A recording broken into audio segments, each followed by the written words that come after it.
Federico, Advanced Academy Director. Yes. Education Director for R&Co.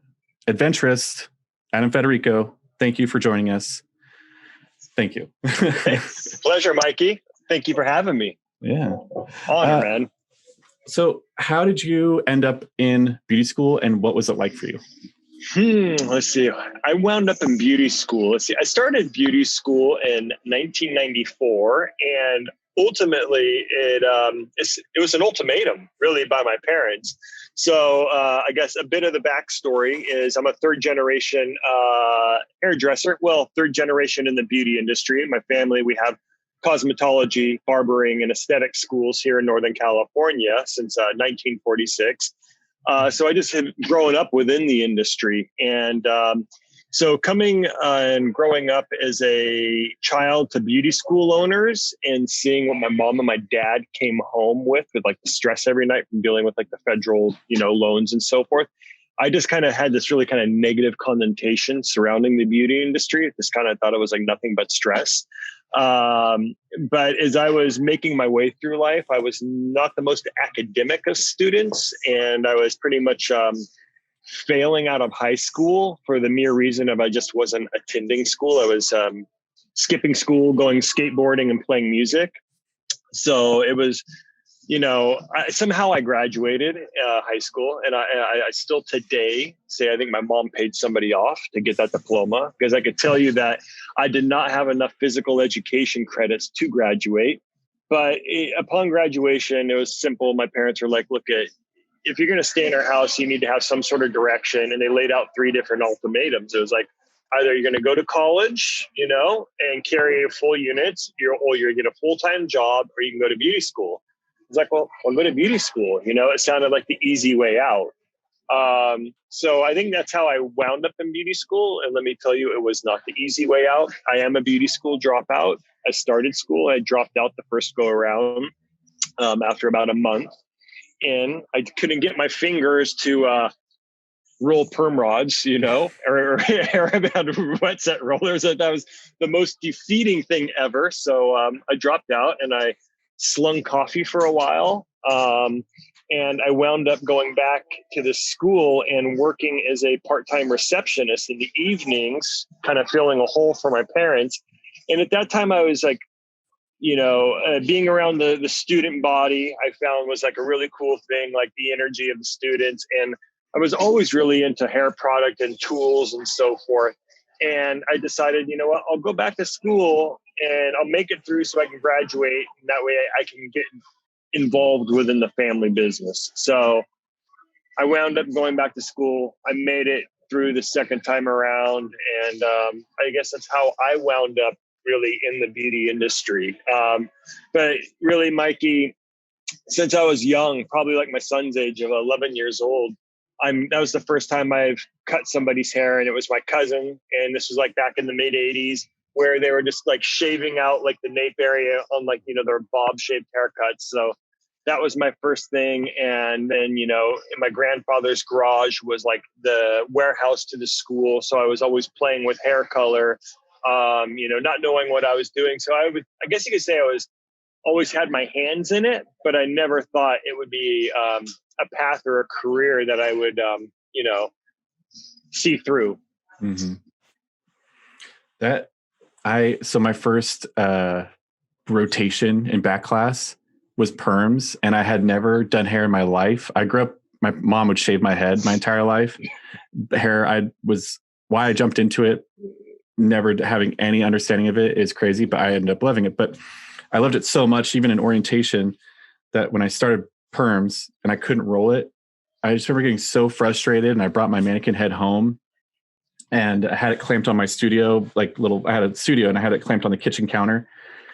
And my girlfriend at the time was sleeping over, and we woke up in the middle of the night, and she woke up and saw the head kind of peeking around the corner, and it scared the crap out of her. But I was so determined to get this perm rod in that freaking hair, and yeah. And then when I couldn't, I just remember thinking like, this is not for me. I give up. But Right. I couldn't drop out, and luckily I'm glad I stuck it out, because I haven't done a perm since. No, seriously, right? I think I haven't done one since school. I managed to get through whatever the state of California called down on, and never again have I wrapped my fingers around those rollers. But honestly, Mikey, I know that this is for students. I kick myself every day in the ass, though, for not really focusing in on practicing the perm sets, as well as the traditional old school wet sets and the pin curls, because I never really understood how foundational those techniques are to what I do now, today, and every day. And I wish that I had more of a solid foundation in those bases still today. So all I can say to students is, don't overlook those pin curls and those finger waves, because that really is the foundational aspect of all modern day hairdressing and what we do. And it applies to like the blow dries that we do, at the points of over direction, but just getting your fingers to do those motions to more than just like, rolling up your weekend smoke, whatever it might be. But it's, it's building that dexterity, really early on within the fingers. And the more you can get that dexterity within your fingers, I think later on through your career, I think the easier it'll be for you to like approach hair and to move hair, and that's what it really is about. Mm-hmm. That's 100%. I say that in the way of like saying I haven't done it since. I was in a back class with no windows, no terrible air filtration, and there was 27 of us doing it with the solution. So just the smell is what really was like haunting.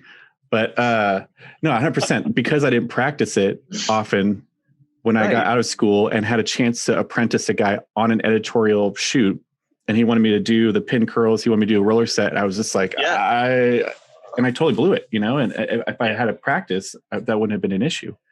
And nowadays I know that, if you want to do shoots, they're going to ask you to do finger waves, and you got to know it. You got to know the basics. Absolutely. So after school, where did you choose to work and why?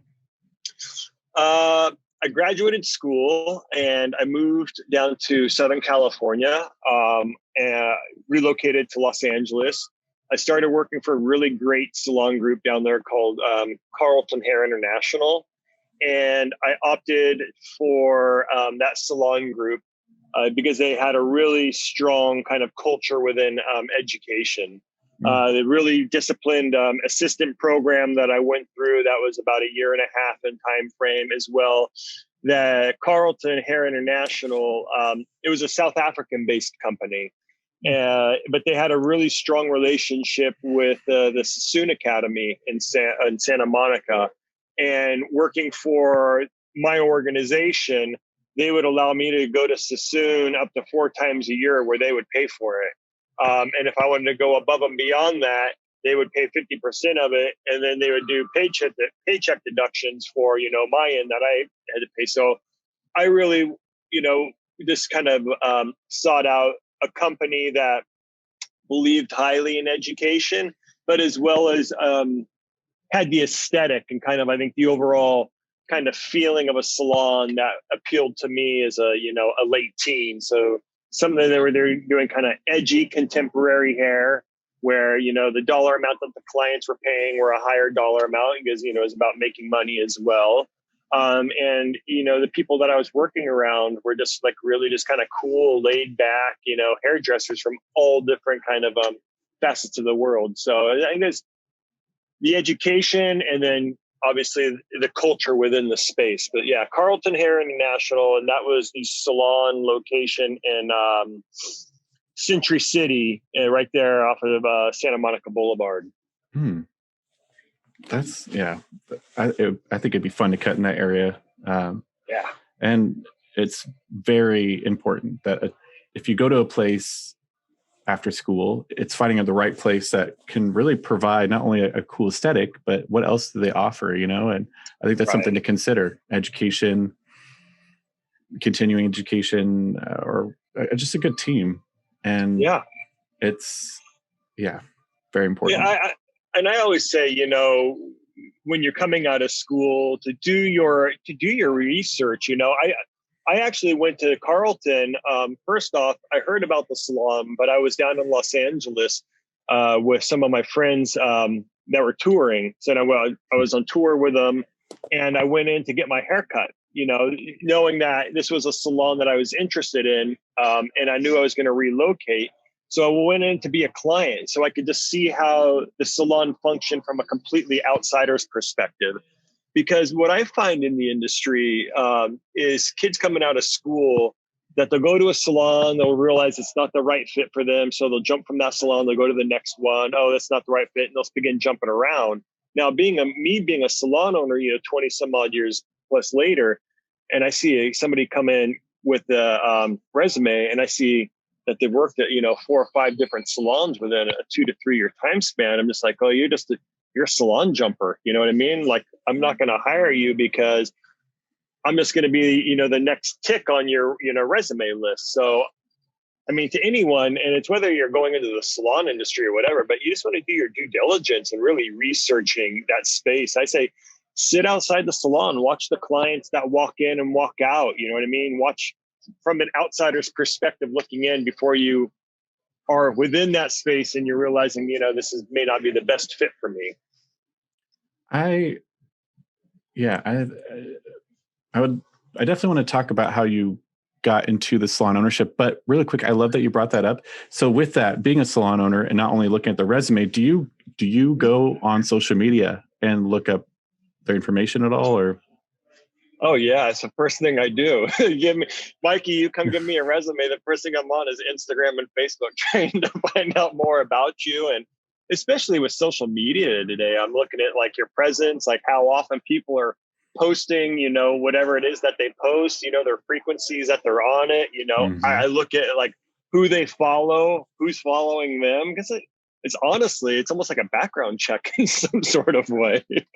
Dude, yeah. Yeah. Absolutely. As a former owner, that if I checked your Instagram and you had, I don't know, just really negative stuff, or you're posting about smoking weed all the time, like I have nothing against that, but I'm probably not going to hire you. I'm probably not going to hire you. No, that's exactly it. So have your professional page, have your personal page, and and if you don't want to have the 2 pages, just make sure you do a really my page is really a personal page.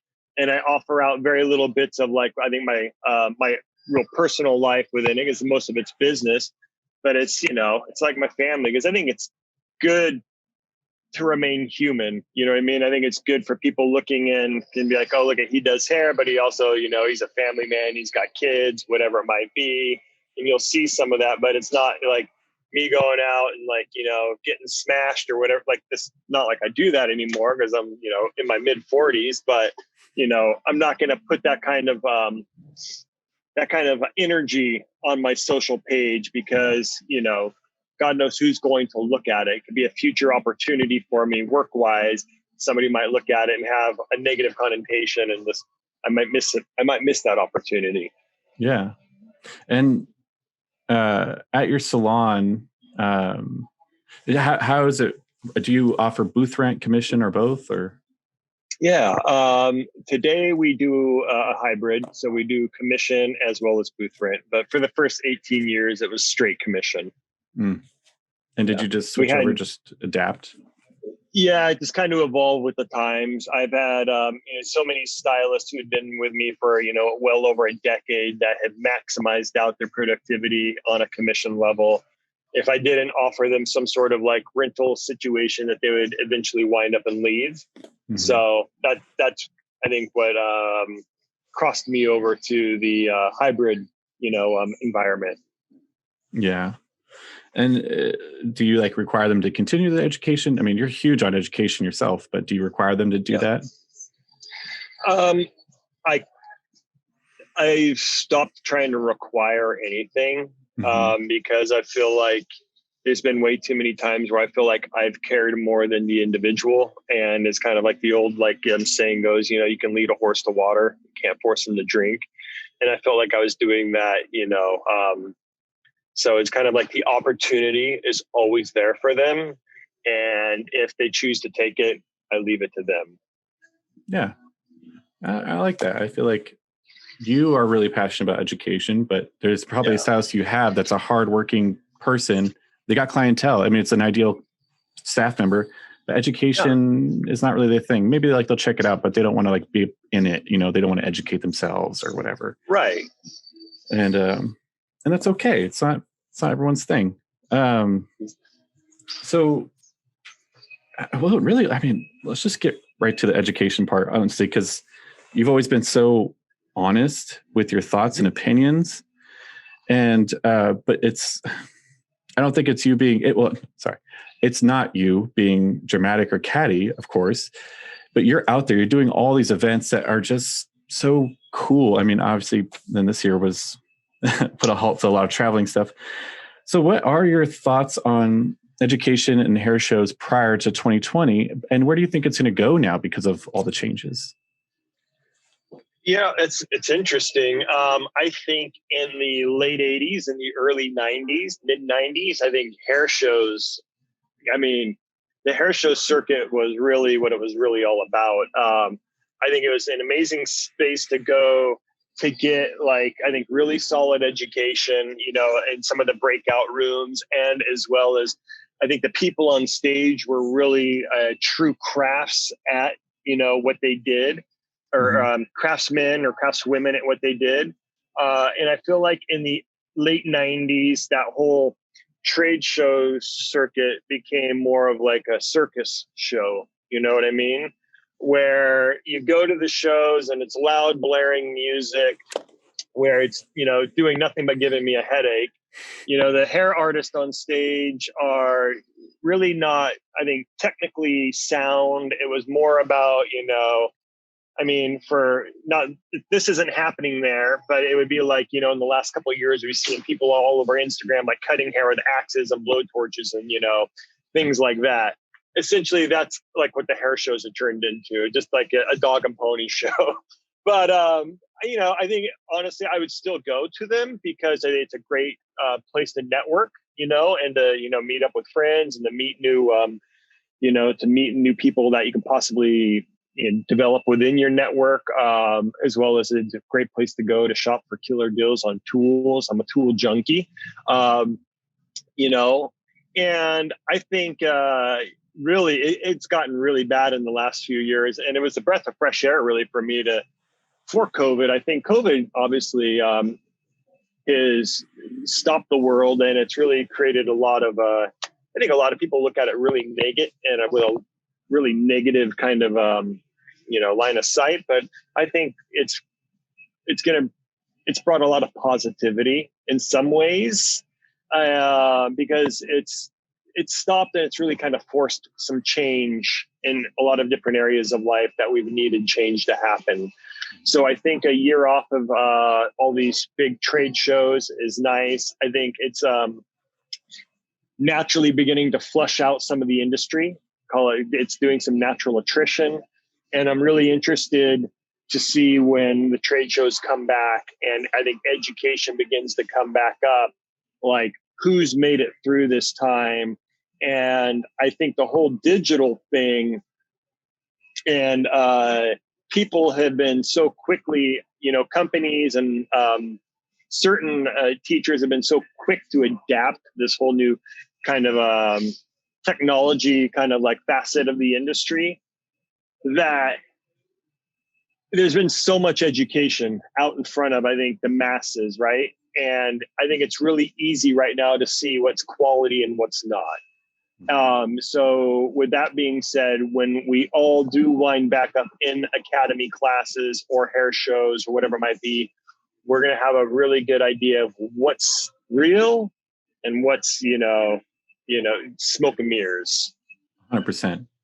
And with hair shows, I love attending them, but because like even like the big one at ISSC, the last one I went to, unfortunately, like a long time ago is why I say unfortunately, but I went and there's a ton of great education there, but you get so distracted by what's going on that I leave with extensions and blue nails. And before I knew, I'm like, God, what happened? Jesus. And then you seriously are like, you talk to someone, you're like, oh, did you see so-and-so? They did a private little segment in this room. And I was like, no, I was getting my eyelashes put in. Jesus. But Yeah.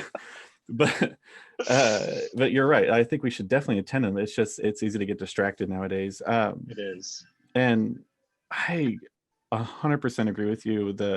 I feel like there's so many opportunities and there's been a lot cut out, and it's I don't want to say exposed a lot of brands or educators, but it kind of has, and allowed room for people to provide education or a brand to provide their message with a more honest and open message that is actually useful and something you could take away. And the reach, I know this is not ideal, right? I want to be more in person. I totally agree. But I'm in Portland. I have a million kids, and where my life is right now, I can't afford to fly around and go to these hair shows. So now going digital, I'm able to I'm almost getting too much knowledge, which is great. I'm just able to every day when I'm bored, hop online and do something now and be a part of something or pay for something. So I think the reach is amazing. I'm actually really excited to see how this all unfolds going forward personally. Sure, absolutely. Where And so you ended up with R and Co. How has that been, and where are you guys going with education? Yeah, I think it's been, honestly, this is the first time I've been involved with a company at this level since God, since like the late '90s, working with Sebastian, and it's the first time I've been an employee for somebody, because I've owned my own businesses for the last 20 some odd years, and it's been an interesting transition and being an employee. I've absolutely loved it. I think honestly, this has been the best career move for myself. And working within a large company like that, even no matter how large it is, and I started on in early February, so just before COVID hit. But the connections I've been able to make, even through like these digital kind of like formats of like Zoom, I feel like I've got a stronger connection with like my coworkers, even though we've never really met in person and shook hands, than I do to like people that I've worked, next to in the salon for the last 15 years. So for me personally, it's been an amazing thing for me, on all different levels of my career. And where we're going and where we're taking education, I think what we're looking to do is kind of like the hair shows back in the 90s. Like if you wanted education, like you went to the manufacturer was your source of education. And that began to really fall apart in the late 90s and the early 2000s, and really you got into the mid 2000s, we got this huge like independent education movement.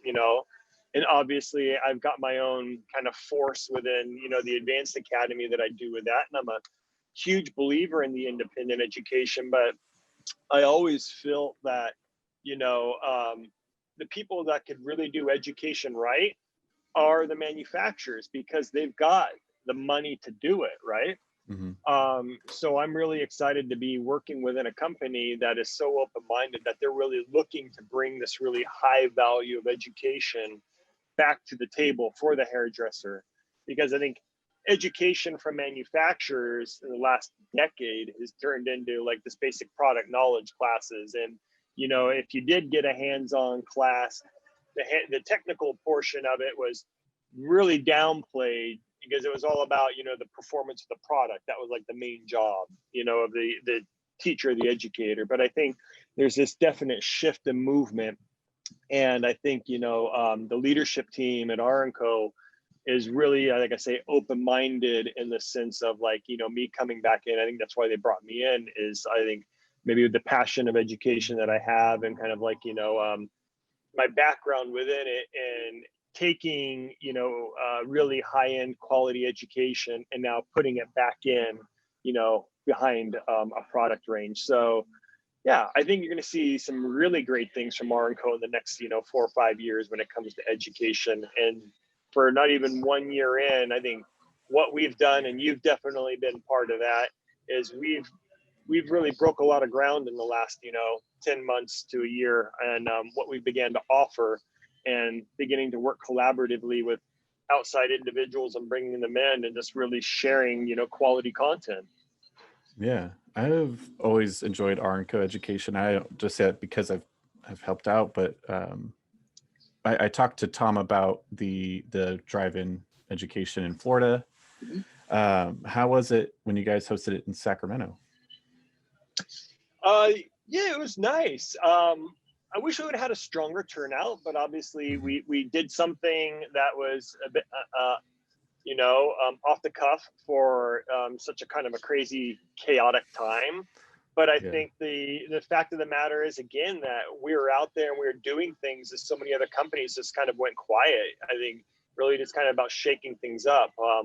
The hair was cool. The message was great. I just would have wished for more people, Yeah. That's it.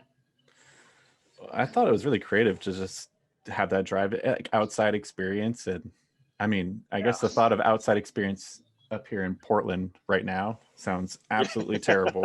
But maybe in summer, if our summers start after July 5th. So you got to get that right window. And short summers, huh? Like July to early September, and that's it. Pretty much. You might get lucky and it might start July 3rd, but and so what's next on with you personally, or with the school or the salon? Let's see. Honestly, that's a great question. It's a tough question, because I think what I've learned in the last 8 months is, and this is something that I've always thought I practiced, but I've never really practiced it until, this last period of time, is really being in the present moment. Because, whatever we did yesterday was yesterday, nobody really cares about that. And I have no idea what tomorrow has to hold, because, I thought we were going to be done with this thing in 2 weeks, and we would all be done wearing masks and back to work. And here we are 8 months in. So all I can say is the future will tell. I know that I'll keep pressing hard on the R and Co aspect until they either fire me or, something else happens, but I'm not going anywhere. Like I said, I think it's an amazing group to, be surrounded by. So I'll be there as long as they'll have me. On my own advanced academy, as soon as we can begin offering in-person classes that are safe again, we'll begin doing that. I think the next project I'm really beginning to work on is starting the front end of the year. I've been building out my studio space in the academy. I've got myself and then 2 others on my team, on the advanced team, that we're going to begin filming all of our own content for our cosmetology school and barbering school and the aesthetics. So we'll have all our own branded education, because for the past whatever years we've been affiliated with like Pivot Point, and we've utilized like Seiko education and so forth. So that'll be cool. So that'll keep my hands going and keep me creative for the next, honestly, I look at that as probably like a 2-year project to build out everything we need. And then, even after that, there'll always be, doing trend-based haircuts or color techniques, and filming that and fusing that into the curriculum to keep it kind of ever evolving. And I'm doing that for the cosmetology school, as well as we're going to begin doing some pre-recorded classes for the advanced academy, and we'll begin doing some more live streaming and so forth through like a paid subscription for the advanced academy. But really, like for me, the advanced academy is not, I'm not putting a huge push on the digital essence of it. I think it's just another piece to the puzzle, but the bigger piece is really the hands-on experience, and seeing how that's not, the advanced academy is not our core business. I can go quiet for a year and be okay and have it come back in around. And so, like I say, once we're able to come back in and doing these hands-on classes, hopefully in the next 6 to 8 months, we'll be going hard on that. Yeah, I definitely I definitely miss it. So, Yeah. And I'll start to wrap up because I know you're super busy. And lately when I've been wrapping up these interviews, I like to wrap it up with a question that allows us to engage later when we watch this together. It could be something that happened pre-quarantine and then or picked up during quarantine, whatever. Are there any guilty pleasures? Meaning, like, do you have any shows or podcasts or things that you like got into? Like, I'll admit it. You can go to my Instagram search page, and Yeah. you'd think it'd be a bunch of hair stuff. It's all wrestling, like Oh yeah. botched wrestling, wrestling retro. It's all of that, dude. I'm not gonna lie. Yeah. Nice. Nice. I think I think what I've during quarantine, what I've kind of, I don't say I've picked up new things. I think I've rediscovered old things that I maybe have lost in the lack of time. And that would be, playing guitar back at home. You know what I mean? Hanging out with my kids. Yeah. I'm a worker, and my wife definitely always says I've got my life way out of balance. Where I'm just work, and I think my home life was always kind of maybe a little bit sacrificed. So spending time with the family, and then I've got this huge love and passion for vintage kind of cafe racer motorcycles. So spending a lot of times on the interweb, looking at cafe bikes and dreaming about, maybe the next one I should buy, whatever it might be. I had a really amazing collection in the garage, and then I started having kids, and wasn't riding as much, and my wife started like nagging me to sell them off. And I sold them all off, and I only have one bike in the garage. So now I'm looking at buying some older kind of fixer uppers, and getting my hands dirty again, and kind of doing that, and getting my son and my daughter out in the garage and seeing if I can interest them in learning a new skill. Mm-hmm. Yeah. Well, I'll have to forward you some Instagram pages of some people here in Portland. Have you heard of CC's? Yeah. Yeah. And then there's another place called Two Stroke. And then there's a guy who makes custom bikes at local. His name's Hill Hudson. And his work is phenomenal. And the bike scene up here is huge. Nice. I think about bikes, but then I just am reminded that it rains all the time. And I'm just like, all right, that came and went. My hat's off to the people that do that all the time here. Yeah. Oh yeah, year round. No, I'm not even a year round person in California, but yeah. Yeah. Well, and I have kids as well, and this period allowed me to just chill and like spend time with them. And my life has been crazy, and I would like a lot more money, but my schedule is 100% built around being able to be there for breakfast and hang out, start school, and I come here or go to the salon, and then I'm home for bedtime and dinner time. That's like my thing. I have to at least be home for that, and 2 days off consecutively. So I hear you on all that for sure. My wife probably wishes I knew how to work on bikes.